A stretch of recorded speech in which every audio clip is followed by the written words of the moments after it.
Bendito sea el nombre del Señor. Amén. Bien, vamos a compartir una porción de las Escrituras, ya que un año más nos encontramos en este mes de diciembre, el cual es un mes que, como venimos diciendo y venimos hablando y reflexionando durante todos estos días, estas semanas, que el 90% de la población mundial es un mes que lo tiene en rojo en el calendario. El mes de diciembre es el mes que es especial, señalado en todos los meses que hay en el año. Pero lo que entristece nuestro corazón, lo que entristece mi alma de todo esto, es que para un alto porcentaje de los cristianos también tienen este mes, estas festividades del mes de diciembre en rojo intenso en sus calendarios. Por eso que en esta tarde, un año más, mis hermanos, siempre desde el amor, desde el respeto y también desde la responsabilidad, cada año nos pronunciamos hablando algunas palabras en cuanto a estos principios que encontramos en las Escrituras. Porque nos vemos encelados por su espíritu de enunciar la verdad. Obviamente se van incorporando hermanos, hermanas nuevas a la congregación y por tanto tenemos la responsabilidad de compartir todo esto de nuevo año tras año. No obstante, aunque así no fuera, estoy seguro que el espíritu nos inquietaría para compartir alguna cosa, ya que, como digo, desde el amor, desde el respeto, pero también desde la necesidad y la responsabilidad y del celo, nos empuja a hablar algunas cosas. Por tanto, en esta tarde vamos a ir en consonancia con lo que nuestro espíritu nos dicta. Así que, Primera de Juan, capítulo 2, versículo 21.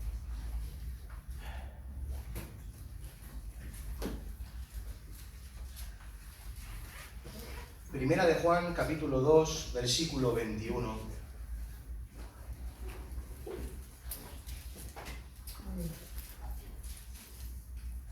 Dice la palabra del Señor así.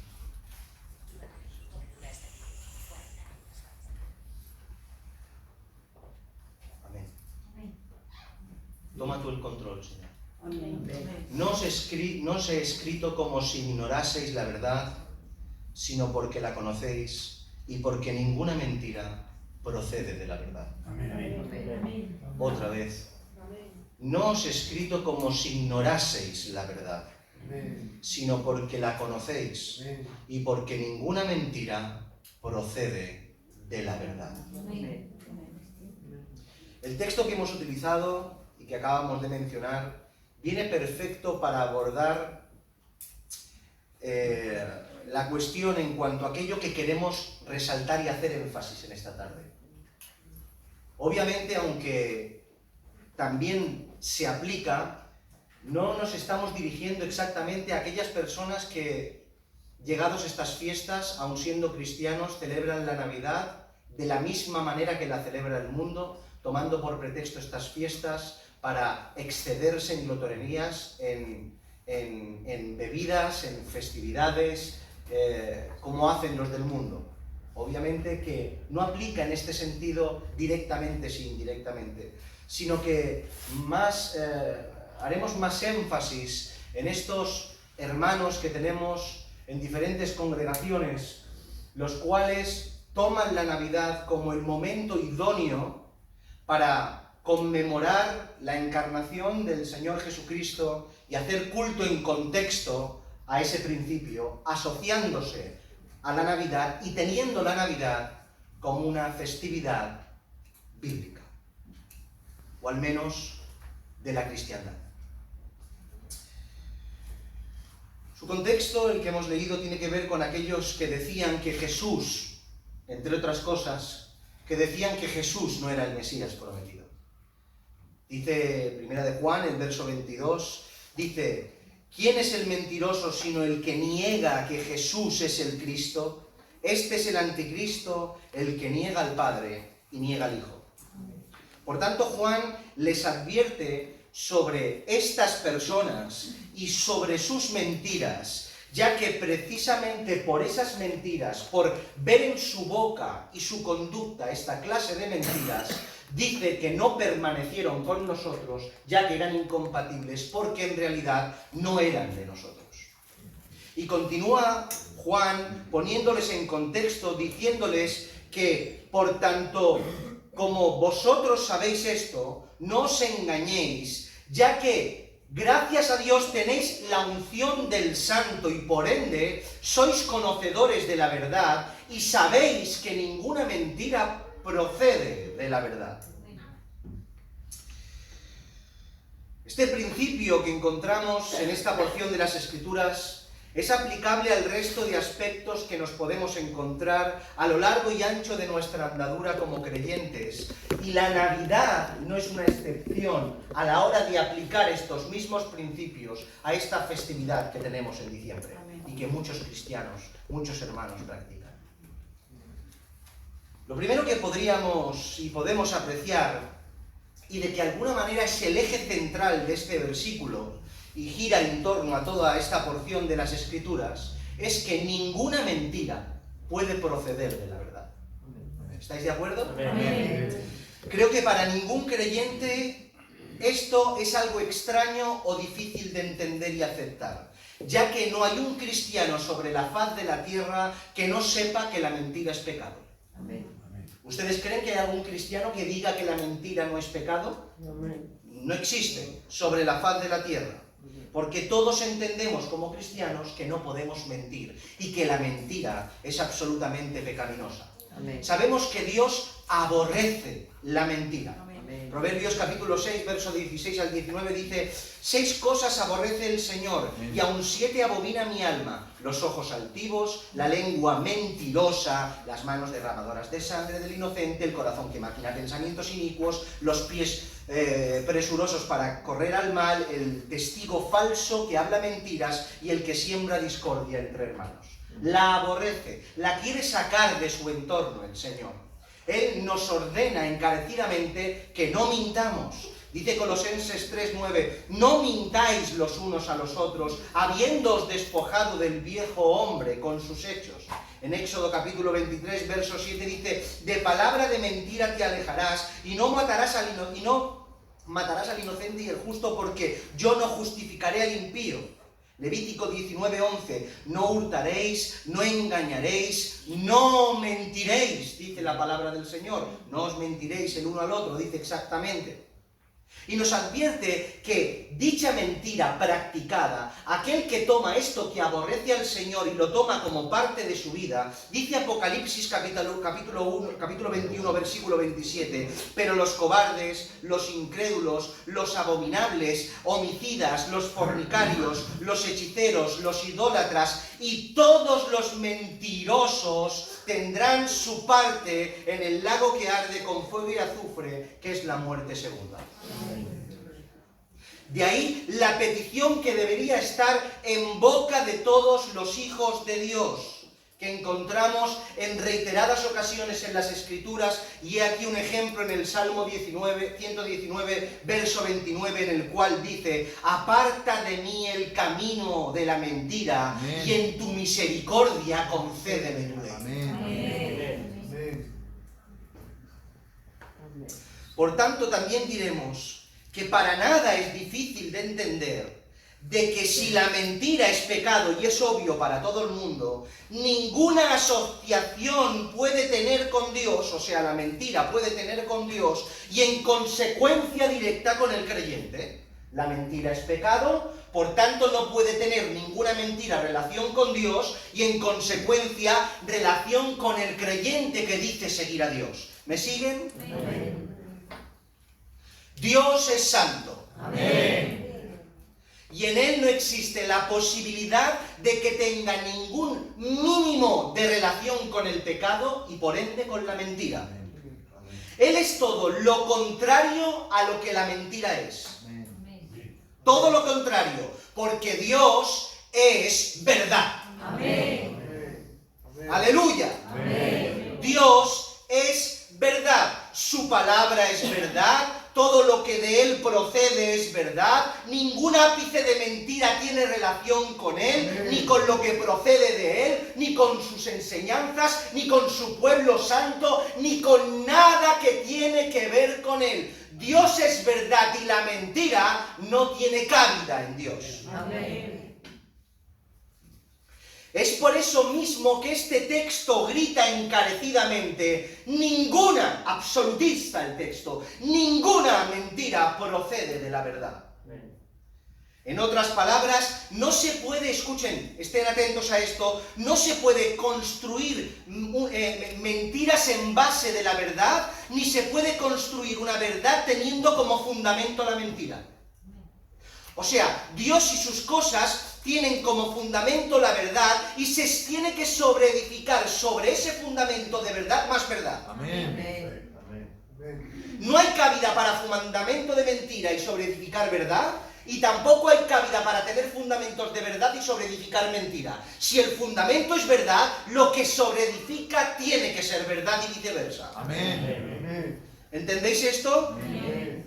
Suelo, techo, paredes, decoración, todo lo que está en la casa del Señor tiene que rebosar verdad. Amén. Con este principio en mente y entendiendo la contraposición de la verdad y la mentira, no es fácil de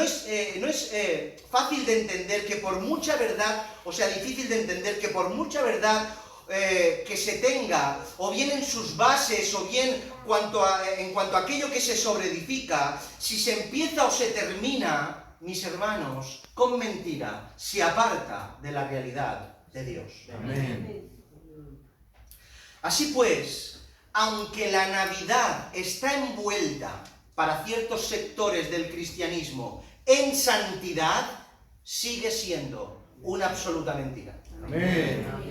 Amén. Amén. Amén. Sigue siendo una absoluta mentira, Amén. por mucho envoltorio de santidad que tenga. Amén. Esta realidad no es una afirmación extraída desde la subjetividad de aquel que ha decidido no celebrar la Navidad.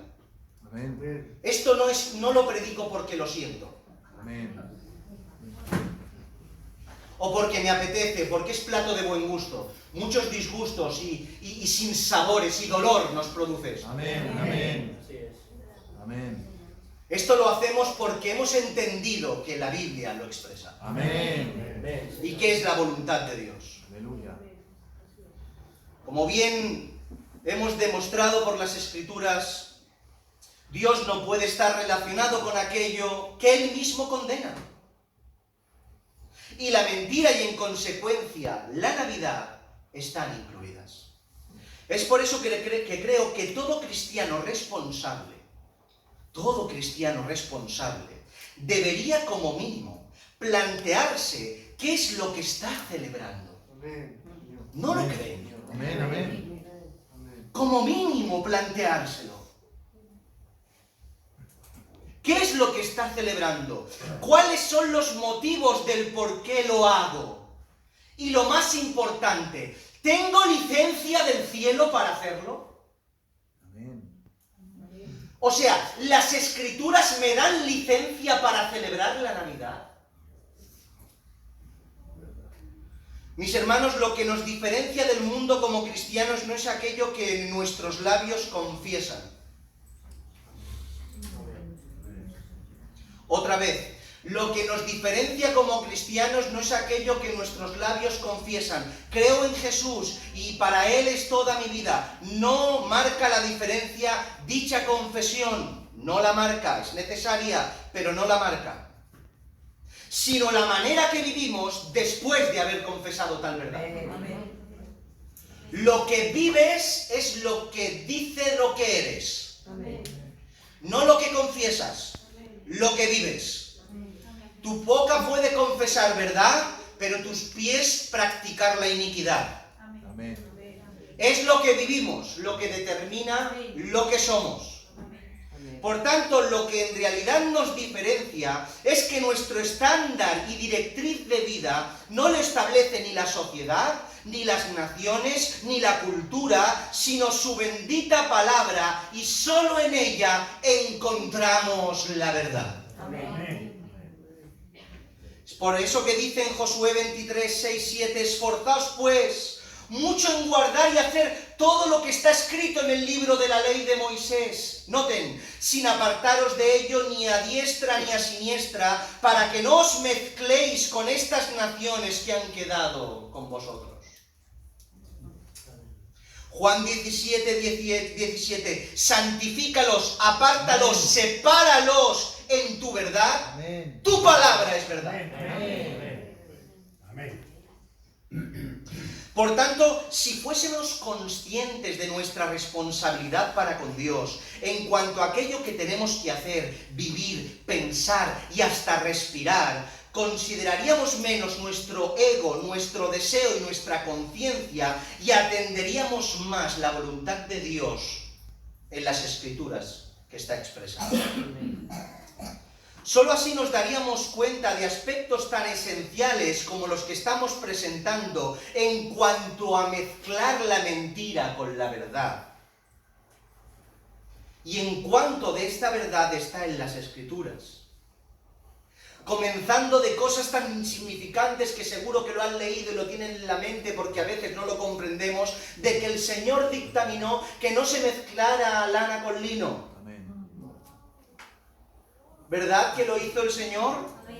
Pero pasando por las Escrituras con cosas más importantes, diciendo que no pueden mezclarse los creyentes con los incrédulos, la justicia con la injusticia, la luz con las tinieblas, Cristo con Belial, Dios y los ídolos, la mentira con la verdad. Amén.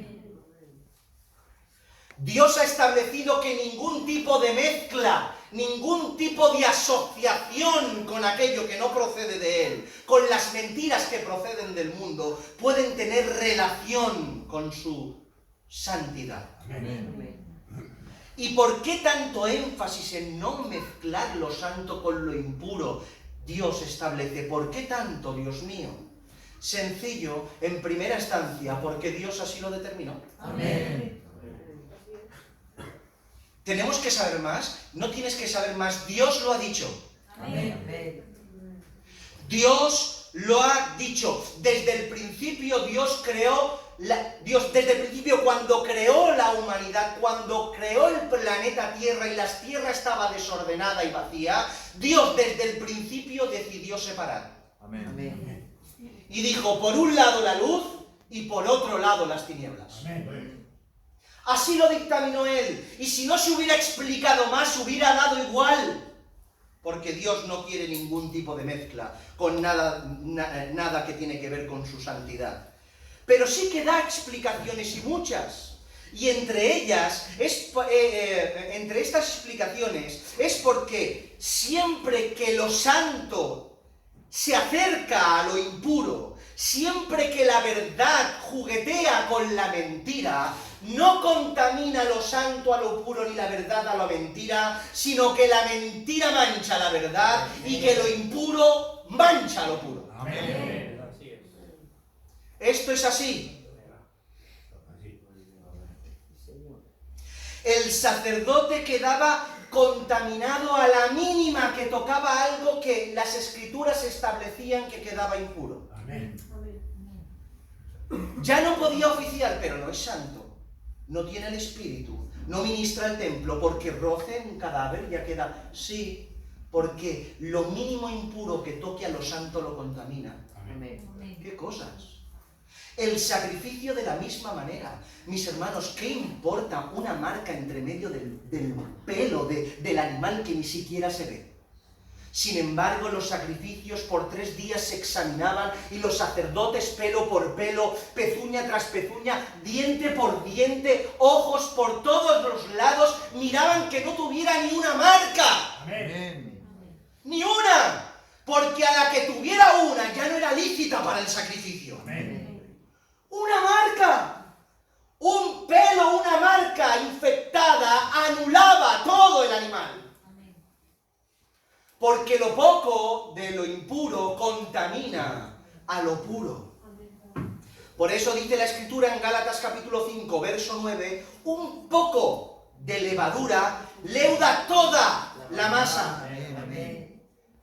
En la actualidad diríamos, ¿qué más da un poco de levadura? Hay tanto santo que porque haya algo malo, ¿qué va? Un poco leuda toda la masa. Es por eso mismo que las Escrituras de continuo nos advierten en cuanto a la mezcla de la verdad con la mentira, de la mentira con la verdad, de lo santo con lo impuro, de la luz con las tinieblas continuamente. Amén. Cuánta claridad vemos en las Escrituras. ¿Cómo no recordar lo que hemos hablado tantas veces en Éxodo 32, cuando el pueblo de Israel sale con mano poderosa de Egipto, de la esclavitud, y llegan a las faldas del Sinaí, y Moisés sube a hablar con el Señor, y por cuanto tardaban el pueblo ya empezó a inventar cosas.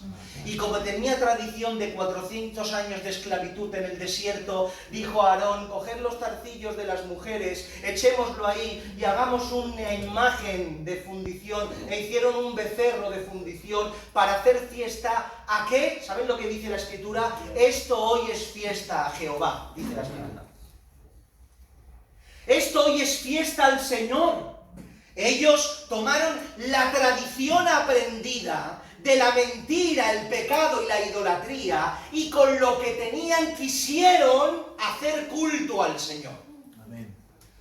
En la actualidad hoy eso se daría por bueno, por cuanto se pesa la intención del corazón y la fiesta es para el Señor, y he cambiado algo idolátrico para el culto al Señor. Pero el Señor dice en el verso 7 del verso 32, entonces el Señor dijo a Moisés, anda y desciende, porque tu pueblo que sacaste de la tierra de Egipto se ha corrompido. Amén. Amén. No por el objeto por el cual hicieron la fiesta, sino cómo hicieron la fiesta. Amén. Porque el objeto de la adoración, según ellos, era Dios. El Dios de ese monte, el Dios de Israel, pero lo adoraron como a ellos les apeteció, con un becerro de oro sacado de la idolatría. Amén. ¿Estamos bien así? Amén. ¿Cuántos se acuerdan de lo que sucedió con Saúl y su justificación en cuanto a los animales, que preservó Amén. la vida cuando Dios dijo que erradicara todo lo que había y tenía relación con el pueblo que los perseguía? Amén. Permítanme leerles, porque el relato es muy largo y tardaríamos mucho, algunos versos para que la iglesia escuche estas verdades. Primera de Samuel capítulo 15, no hace falta que lo busquen. Dice, el verso 2 y 3 dice, así ha dicho el Señor de los ejércitos, yo castigaré lo que hizo Amalec e Israel al oponerse en el camino cuando subía de Egipto. Ve pues y hiere a Amalec, esto Dios al profeta Saúl, y así todo el rato. Hiere a Amalec y destruye todo lo que tiene y no te apiades de él. Mata a hombres, mujeres, niños y aun los de pecho, vacas, ovejas, camellos y asnos. Esto no es la voz de un delincuente, es la voz del Dios poderoso, Dios misericordioso, Dios de justicia. Lo dice aquí en la palabra. Saltamos al verso 9, en adelante dice, y Saúl y el pueblo perdonaron a Agag y a los mejores de las ovejas y del ganado mayor de los animales engordados, de los carneros y de todo lo bueno, y no lo quisieron destruir, mas todo lo que era vil y despreciable destruyeron. Y vino palabra del Señor a Samuel diciendo, me pesa haber puesto por rey a Saúl, porque se ha vuelto de en pos de mí y no ha cumplido mis palabras, y se apesadumbró Samuel y clamó al Señor toda aquella noche. El verso 13 dice, vino pues Samuel a Saúl y Saúl le dijo a Samuel, bendito seas tú, Samuel, del Señor, yo he cumplido la palabra del Señor. Samuel entonces dijo, pues qué balido de ovejas y bramido de vacas es este que oigo yo con mis oídos. Saúl le respondió: de Amalec los han traído, ya no él era el rey, los han traído porque el pueblo perdonó lo mejor de las ovejas y de las vacas para sacrificarlas al Señor tu Dios, pero lo demás lo destruimos. El verso 22 y 23 dice: y Samuel dijo: ¿se complace el Señor tanto en los holocaustos y víctimas como en que se obedezca a las palabras de Jehová? Wow. Tremendo. Los holocaustos, las víctimas para el sacrificio, eran mandatos obligatorios del Señor, que el Señor dio a su pueblo, para que los sacrificara, para que tuviera relación con él. Pero ahora Samuel dice: ¿se complace el Señor tanto a los holocaustos y víctimas como en que se obedezca a las palabras del Señor? Ciertamente el obedecer es mejor que los sacrificios y el prestar atención que la grosura de los carneros, porque como pecado de adivinación es la rebelión y como ídolos de idolatría la obstinación. Por cuanto tú desechaste la palabra del Señor, Él también te ha desechado para que no seas rey. Amén. Tremendo. Para dejar de predicar ya. Amén. Dios muestra su desagrado con Saúl porque de su propia voluntad Saúl tomó aquello que Dios le dijo que aniquilara. Cualquiera que lo viera en la actualidad otra vez: Saúl, qué inteligente que es y qué corazón tiene, que preserva los animales gordos y engordados no para él, sino para su Dios. ¡Aleluya! Todo el mundo, ¿verdad? ¡Gloria a Dios! Pero ¿qué va? ¿Saben por qué no lo podía hacer? Aunque fueran para el sacrificio, porque Dios le dijo que no. Amén. Dios le ordenó que nada de lo que ellos tienen lo traerás a mi casa. Amén. No quiero nada de lo que ellos tienen. Destrúyelo todo. Porque lo que has hecho va en contra de mi voluntad. Coger animales para el sacrificio a Dios va en contra de la voluntad cuando es un mandamiento, sí, porque Dios no lo ha dicho que lo hagas así. Amén. Abraham lo supo bien cuando quisieron enriquecerle y dijo: Dios me libre de enriquecerme yo por mano que no sea de Dios. Por tanto, es absurdo, mis hermanos, pensar que se tiene permiso y justificación de celebrar la Navidad, una fiesta que Dios no demanda, envuelta en mentira e idolatría, por mucho que se tenga la intención de adorar y conmemorar al Verbo encarnado y hacer cultos de Navidad a Dios. Dios prefiere tu ofrenda y tus sacrificios y obediencia antes que cualquier otra festividad. Amén. Amén. Amén. Que Dios prefiere tu obediencia Amén. antes que celebres algo que te ha dicho que no lo hagas. Amén. Llegados hasta aquí y en base a todas estas verdades, la única posibilidad de quedar exentos de la culpa, en cierta manera, sería la absoluta ignorancia. Llegados hasta aquí, la única posibilidad de que haya un poquito de margen para mover la pieza porque vale, es por causa de la absoluta ignorancia. O sea, que fuéramos creyentes, que verdaderamente creyéramos que la Navidad es una fiesta bíblica, que Jesús nació el 25 de diciembre y tenemos la responsabilidad de recordarlo. Sería lo único que nos haría escapar.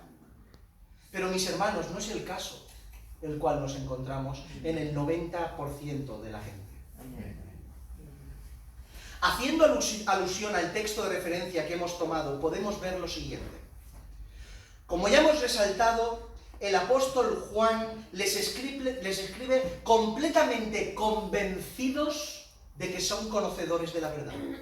Dice: no os escribo como si ignoraseis la verdad, sino porque la conocéis. Amén. Completamente conocedores de la verdad. ¿Y por qué tanta seguridad? ¿Por qué tanta seguridad de Juan?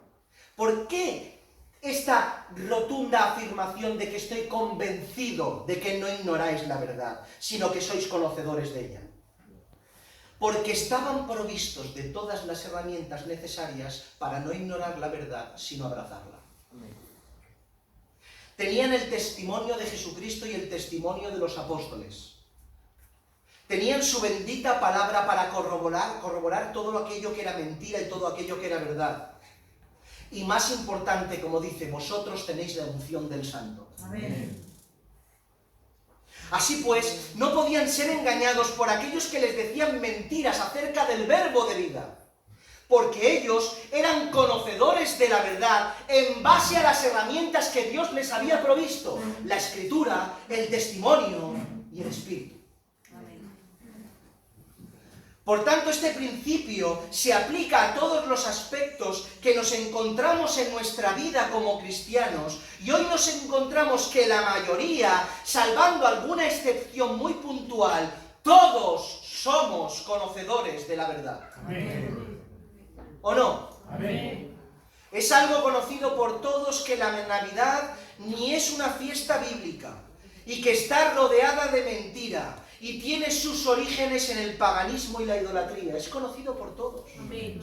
Todos saben que en cierto momento de la historia la Iglesia, por pura conveniencia y para ganar adeptos, cristianizó lo pagano. Algo que se conoce como sincretismo religioso, o sea, la tendencia de conjuntar y armonizar corrientes de pensamiento o ideas opuestas entre sí. Lo que es lo mismo, en otras palabras, que tomando las festividades del paganismo y la idolatría de las naciones, las maquillaron, las disfrazaron de santidad para que todo el mundo estuviera contento y se convirtiera al cristianismo. No a Cristo, sino a la Iglesia.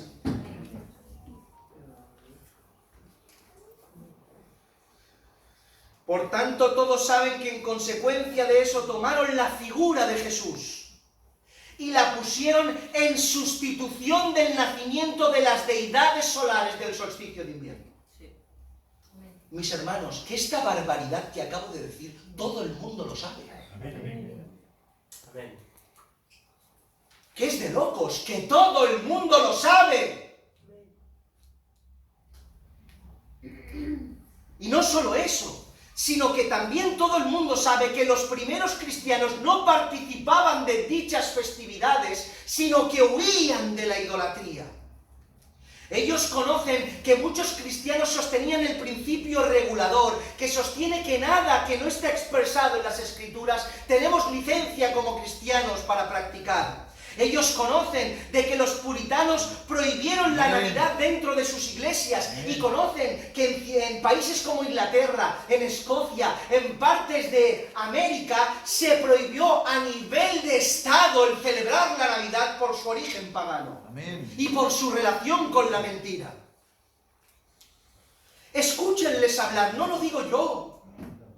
Escuchen hablar de sus argumentos. El 80% de sus contenidos cuando hablan de la Navidad tienen que ver con sus orígenes, con sus aspectos idolátricos, con la admisión de dichas mentiras, con todo lo que tiene que ver con el paganismo de la Navidad. Lo dicen, predican como nosotros. Pero para concluir con 5 minutos diciendo que a pesar de esto celebramos a Cristo.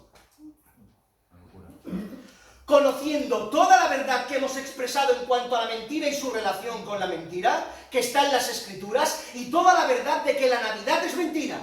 Y aún así, sin poder explicar ni justificar la celebración, tienen que unirse con esa verdad para después desacreditarla por medio de los 5 minutos últimos de que celebrémoslo para conmemorar a Cristo. ¡Qué mejor día! Y lo digo desde el dolor de mi corazón. Amén. Amén. Y desde el Amén. amor profundo a mis hermanos. Amén. Y precisamente por eso, que no mienten explícitamente en cuanto a sus orígenes. Ellos no te van... Nuestros hermanos cuando expresan esto no dicen mentiras.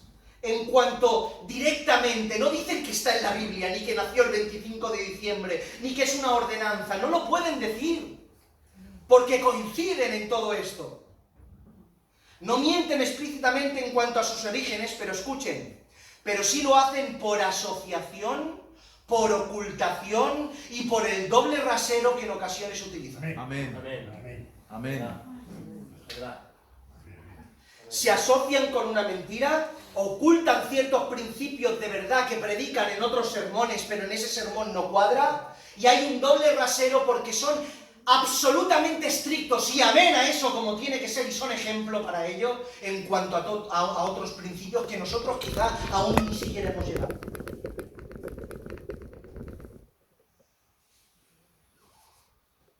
Pero su fundamento, sus prácticas, sus decisiones, su celebración, por mucho que enuncien verdades con sus labios, y recuerden lo que es verdad por autonomía, ¿hay alguna mayor verdad y mayor regocijo de que el Verbo se hizo carne? Pregunto. Amén. No hay mayor alegría. Amén. Amén. No hay mayor alegría. Amén. Pero el Verbo no nació en estas fechas. Amén. Amén. Y el Señor no ordenó que celebremos nada en estas fechas. Amén. Así pues, aquellos que practican y promueven la celebración de la Navidad, en su gran mayoría, no lo hacen desde la ignorancia, sino desde el pleno conocimiento de la verdad. Y eso es lo peligroso. Amén. Amén. Y eso es lo que me preocupa en el corazón, porque como hemos dicho, quizá con la ignorancia, pero desde la verdad y el conocimiento de la verdad. Mis hermanos, un momento más y terminamos. Amén. Mis hermanos, la ignorancia no es algo que las Escrituras pase por alto, sino que tiene su importancia y su debida atención en las Escrituras. Las Escrituras hablan de la ignorancia y del conocimiento, mucho. Para entender esto tenemos que hacer primero una aclaración para que nadie se confunda. Y es que el pecado es pecado, se mire por donde se mire. Amén. El pecado es pecado. Y tiene su correspondiente consecuencia. Por tanto, aquellos que tienen la palabra y aquellos que no tienen la palabra, todos están puestos bajo juicio delante del Señor porque todos pecaron. Amén. La ignorancia no exime de pecado. ¿Entendéis esto? Amén. En otras palabras, Dios jamás ignorará el pecado de nadie, sea consciente o inconscientemente, sea creyente o sea inconverso. El pecado es pecado. Ahora bien, las Escrituras nos dan claras evidencias que aunque nadie queda impune por su pecado, hay una gran diferencia entre aquel que es absolutamente ignorante del pecado que comete, al que comete el mismo pecado siendo totalmente consciente de ello. Amén. ¿Entienden esto? La gran diferencia que hay. Por comenzar por algún lado, recordemos que este principio de ignorancia y conocimiento era vital a la hora incluso de establecer los correspondientes sacrificios de expiación de pecados y relación con Dios y el templo, que está expresado en las Escrituras.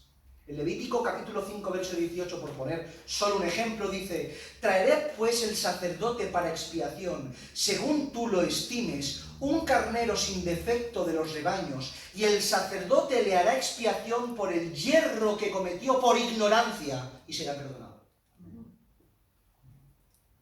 ¿Habéis escuchado? Por ignorancia, y será perdonado. En aquellos mismos tiempos se establecieron las ciudades de refugio. Las ciudades de refugio saben que era para aquel que cometía un homicidio, pero no un asesinato. Porque aquel que mataba, su sangre demandaba sangre, tenía que ser muerto por causa del asesinato. Sin embargo, aquel que por error, por incompetencia, por descuido, por accidente, quitaba la vida a alguien, no se le quitaba la vida porque no había intencionalidad. Y se le mandaba a la ciudad de refugio para que se calmara todo y después de unos años volvía y todo se recomponía. Porque la ignorancia, el yerro, el equivocarse, está contemplado en las Escrituras aunque tiene consecuencias. El propio apóstol Pablo nos deja mucha verdad al respecto de este principio. En Romanos capítulo 7, verso 7 dice: ¿qué diremos pues? La ley es pecado en ninguna manera. Pero noten, pero yo no conocí el pecado sino por la ley. Amén. Porque tampoco conociera la codicia si la ley no dijera: no codiciarás. Por tanto, la información que la ley me dice que codiciar es malo me hace transgresor de la ley cuando lo conozco. Pero no me hace transgresor en conocimiento cuando ignoro que la ley dice que... ¿Me siguen, verdad? Amén. El propio apóstol Pablo se atribuye este principio en su propia vida. En 1 Timoteo capítulo 1, verso 13 dice: habiendo yo sido antes blasfemo, perseguidor e injuriador, mas fui recibido a misericordia, y noten el condicionante, obviamente por elección, pero noten, porque lo hice por ignorancia e incredulidad. Amén. Estaba plenamente convencido de que esa iglesia emergente era antidios y antitorá. ¿O quién no se acuerda de Pedro cuando aplica este principio en medio del pueblo en Hechos capítulo 3, en esos discursos? Dice: mas ahora, hermanos, sé que por ignorancia lo habéis hecho, como también vuestros gobernantes. Amén. ¿Se acuerdan? Porque si hubierais sabido quién es este que tenéis delante de verdad, es imposible. ¿O quién no recuerda esta porción de las Escrituras al respecto en Hechos 17, verso 30? Pero Dios, habiendo pasado por alto los tiempos de esta ignorancia, ahora manda a todos los hombres en todo lugar que se arrepientan. Amén. Eres ignorante, paso por alto tu ignorancia, pero ojo, ahora te digo algo, arrepiéntete. Amén. Y arrepentimiento implica dos cosas: conocedor de lo que antes no eras y rectificador de lo que conociste. Amén. No vale ser ignorante tras ignorante tras ignorante. No, mis hermanos. Dios no puede ser burlado. Amén. Pero mientras que la ignorancia es atendida con paciencia y benevolencia a pesar de no ignorar el pecado porque tiene su justa retribución, aquellos que pecamos siendo conocedores de la verdad o ignorantes voluntarios no recibiremos la misma benevolencia. Dios nos empuja a que tomemos sus recursos, como son las Escrituras y la dirección del Espíritu, para salir de la ignorancia y vivir conforme a su voluntad. Amén. No podemos vivir como zombies. Amén. Tenemos que tener una responsabilidad con su verdad. Amén. Primera de Pedro capítulo 1, verso 14 dice: como hijos obedientes, no os conforméis a los deseos que antes teníais estando en vuestra ignorancia. El deseo de la carne y la vieja criatura está ligada a la ignorancia. La nueva criatura está vinculada al conocimiento. Amén.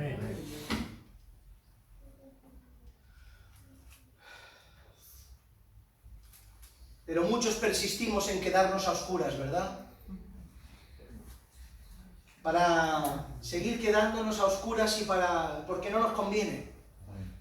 Y la ignorancia voluntaria se puede juzgar igual que la ignorancia. Amén. Porque voluntariamente decides no saber porque no te conviene. Amén. Es como: no me cuentes nada que no va conmigo. No quiero saber más. No quiero saber más. Los hijos de Dios tienen que decir: por favor, gracias por decirme. Amén. Amén, Señor. Gracias por... No leas tanto. La letra mata. Lean cada día y cada segundo. Amén. Amén. Amén. Efesios capítulo 4, verso 18. Teniendo el entendimiento entenebrecido, ajenos de la vida de Dios por la ignorancia que hay en ellos, por la dureza de su corazón. Noten. El entendimiento entenebrecido, ignorantes, pero no porque no tengan recursos a mano, sino por la dureza de su corazón. No quiero saber la verdad. Quiero ignorarla para seguir viviendo en tinieblas. Segunda de Pedro 3:5. Estos ignoran voluntariamente, otra vez, estos ignoran voluntariamente que en el tiempo antiguo fueron hechos por la palabra de Dios los cielos y también la tierra, que proviene el agua y por el agua subsiste. Ignorantes voluntarios. Fíjese lo que dice Eclesiastés capítulo 5, verso 6. No dejes que tu boca te haga pecar, ni digas delante del ángel que fue ignorancia, porque harás que Dios se enoje a causa de tu voz y que destruya la obra de tus manos. No digas que no sabes, no peques más, no añadas pecado a tu pecado, dice la palabra del Señor. No digas que es ignorancia porque conoces la verdad. Y si la ignorancia voluntaria es inexcusable, ¿cuánto más no será que siendo conocedores de la verdad, la ignoremos haciendo caso omiso a lo que Dios estableció y nos puso en conocimiento? ¿Cuánto? Si por no saber soy juzgado, si por voluntariamente no saber soy apretado por el Señor, ¿cuánto más siendo conocedor pleno de una verdad y darle la espalda? Dice la Escritura en Juan capítulo 9, verso 41. Jesús le respondió: si fuerais ciegos, no tendríais pecado. Mas ahora, porque decís, vemos, vuestros pecados permanecen. Amén. Amén. Si no vierais, ignorantes, pagarás tu pecado de alguna u otra manera, pero ignorante si el Señor te ayudará a que la luz llegue. Pero tú dices que vemos, tú dices que viste, tú admites esa verdad, pero a pesar de la verdad, ignoras la verdad que se te reveló. Por tanto, como dice la Escritura, vuestro pecado permanece. Y solo el arrepentimiento genuino lo puede quitar. Nadie puede escapar a estas verdades. No porque salgan de nuestra boca en tantas ocasiones que son inmundos nuestros labios, sino porque salen de la boca de Dios. Amén. Ninguna mentira procede de la verdad. Amén. Por tanto, sostener que la Navidad es una fiesta a la cual podemos acercarnos sin impunidad, como si no pasara nada, aun sabiendo toda la verdad sobre ella y sobre lo que está escrito, mis hermanos, estamos muy equivocados. Amén. No quedaremos impunes. Amén. Es imposible, mis hermanos. El Señor actuará de una manera o de otra en base a las actuaciones, intenciones y corazón de cada cual. Amén. Una vez más, si fuerais ciegos, no tendríais pecado, mas ahora porque decís vemos, vuestro pecado permanece. Que el Señor nos ayude. Amén. Que el Señor nos ayude. Amén. Solo queda una opción posible, si es que estamos en esa condición: arrepentirnos. Amén. No hay otra posibilidad. Amén. Arrepentirnos. Que no pasa nada. Gloria a Dios. Que no pasa nada rectificar. ¿Y qué si se han hecho cultos de Navidad por 40 años? ¿Y qué? ¿Y qué si se ha predicado a Cristo en Navidad durante 40 años? No pasa nada, mis hermanos. El que es genuino jamás dirá que no a la Escritura cuando se rectifique con Biblia, con atención, con paciencia, con trato, con oración, con ayuno. Por favor, por las misericordias del Señor, volvámonos a su presencia. Amén. Y que su presencia nos conceda su ley. Amén. ¿Están de acuerdo? Amén. Incline su cabeza, vamos a orar. Amén.